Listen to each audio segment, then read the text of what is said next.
Hello everyone! During lockdown, a lot of bootlegs have started to surface on YouTube. Lots of shows have released professionally filmed, meant to be released to the public productions like Hamilton on Disney Plus and even Les Mis, the staged concert, which I think you can now watch on Amazon Prime, someone messaged me the other day.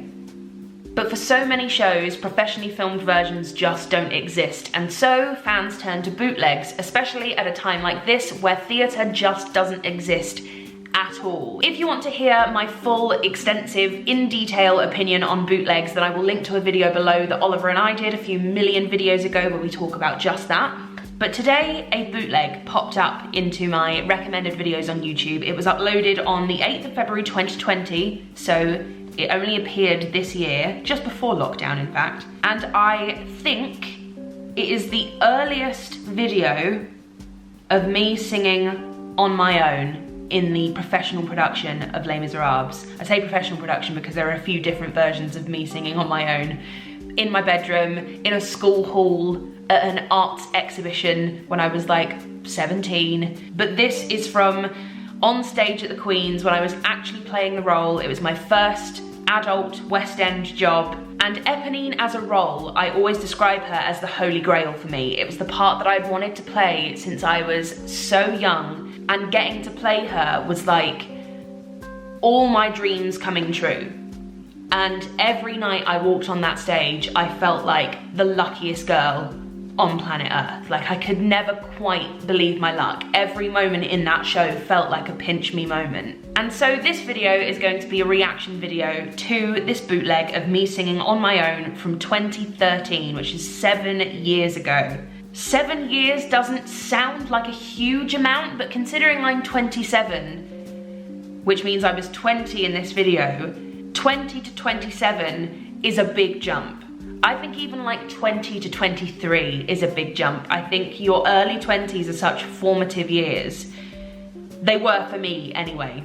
Might not be the same for everyone, but my early 20s were my real formative years. So this is going to feel like watching a different person, I already know it. This is also the old production of Les Mis with the Revolve. The new production at the Sondheim doesn't have the Revolve or any of this staging, so this is going to be quite nice to see this as well. Okay, here we go. Just that music at the start puts the fear in me. Because I remember my opening night, hearing that and going, oh my god, this is it. And now I'm all alone again, nowhere to turn, no one to go to.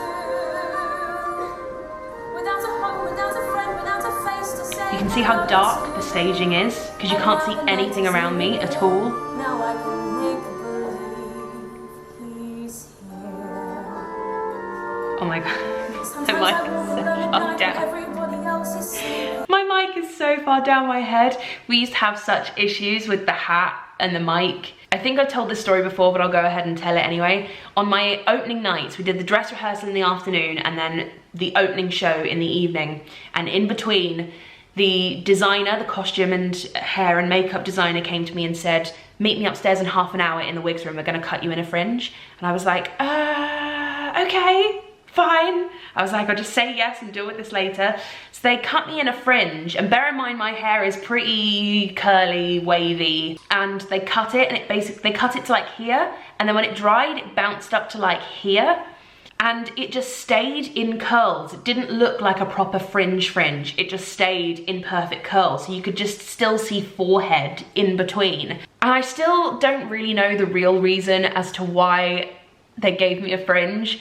The reason that I was told is because my hair was really light under the lights, and apparently I looked bald. That was the reason I was told. I would have assumed it was to hide the mic better, because if I had no fringe, then you can just see the mic on my forehead. But the reason that I was told is because I apparently looked bald being blonde under lights, but who knows. But then after they cut me in a fringe, they decided it wasn't a very good idea, which then just meant I was stuck with a fringe for a while, which was great. But Eponine's hat comes on and off a few times in the production, so there was always just a bit of faff with the mic, and I'm pretty sure they ended up just putting wire in it to make sure that it stayed down. But yeah, That's just the first thing that I noticed. I was like, oh God, that mic is so far down my head.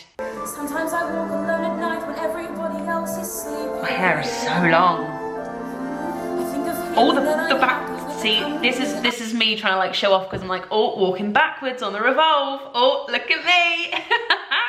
The city goes to bed, and I can live inside. Dramatic turn. There it is.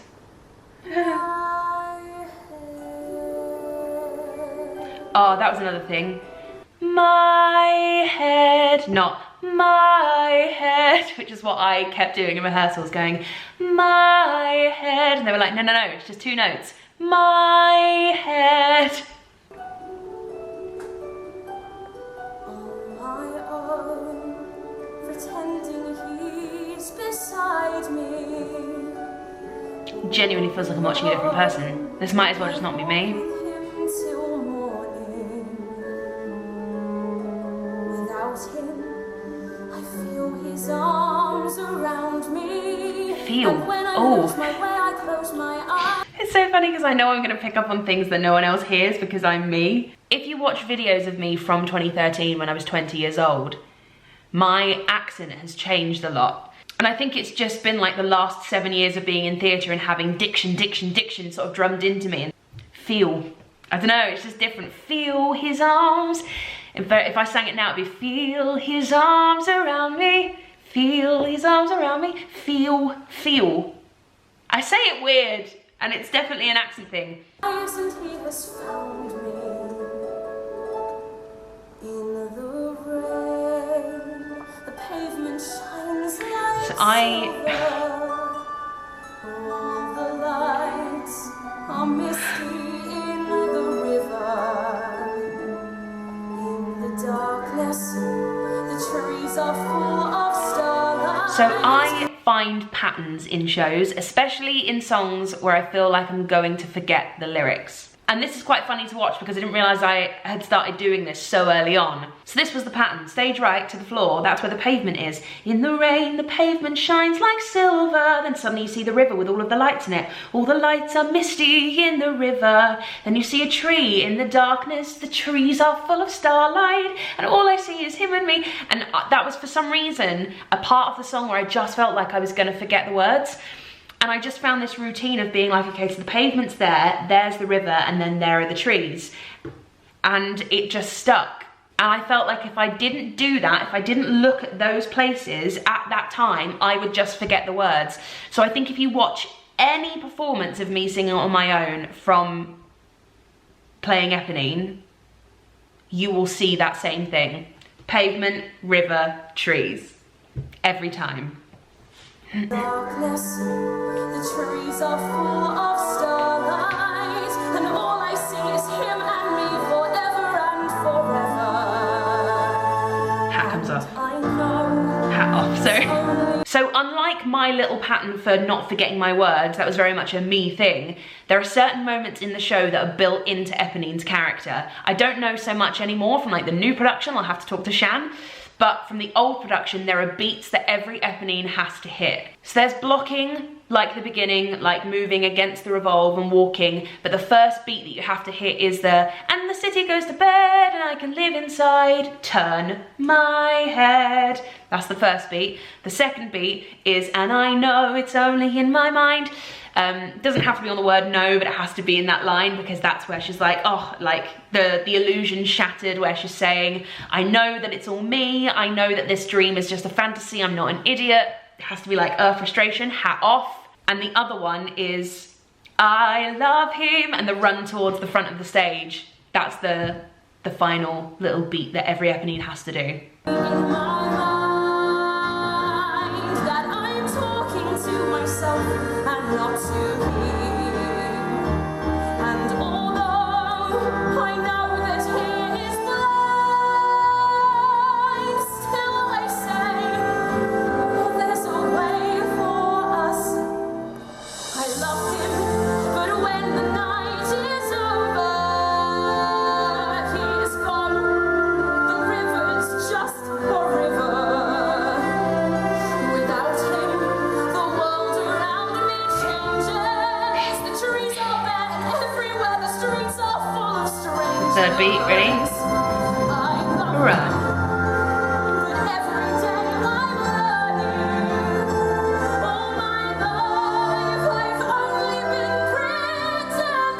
Ah, that's another thing. Whether this was a thing for all Eponines, I don't know, but it was definitely something for my Eponine. I had a hairband that would tie, sort of like my hair is now, but it was because my hair was much longer, I had to like tie it back with a hairband.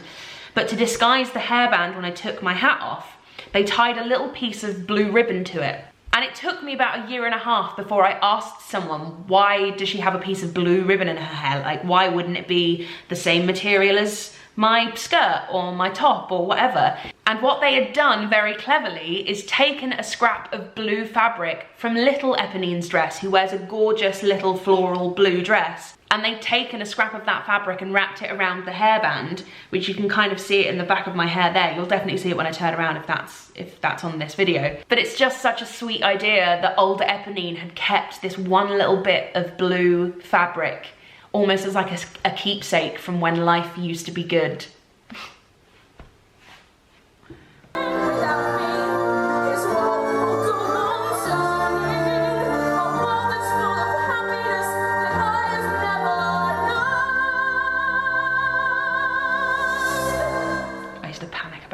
Every night. Just before we get to the end, the I love hymns. There's a whole thing in rehearsals about the I love hymns, about how you have to make all 3 of them different. So I used to do the first one is sort of like a numb, like I love him. That's what I've always said. She's like used to saying it. I love him, I love him, I love him. And then the second one's like, oh God, I love him. Like it's that realization of, oh no, that I really do love him. It's not just something I say because I feel like it. I say it because, oh my God, I feel it and I really do love him. And then the third one would be sort of like the, I give up, like, I love him and there's nothing I can do about it.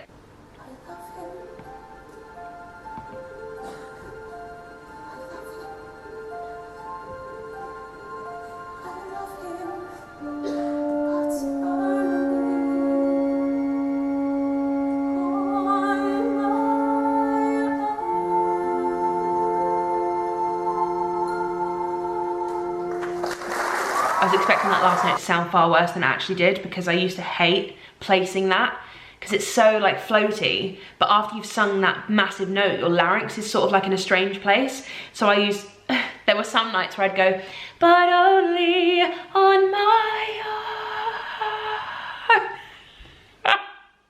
because I just placed it completely wrong. Or it used to come out too strong, like only on my own, and it was almost like I was just belting again. But that was a good one, and I'm pleased that this was a good one. It's lovely to watch, and I feel like I've got enough distance from it now to be able to watch it without hating myself too much, because I hate it. I hate watching myself. I hate listening to myself. I watched the lamest stage concert once over a bottle of Prosecco, mainly to be able to see all the things that I never got to see, because I was in the stage concert so little. Like, Fontine's on stage for 20 minutes, and in the stage concert I did none of the ensemble stuff because it was all a concert, so they didn't need the extra bodies on stage. So I didn't have to do any of that, which meant when we were in rehearsals, when I would have been able to sneak out into the auditorium and watch it all, I just wouldn't have been called on those days. I wouldn't have been called to the theatre because I wasn't needed.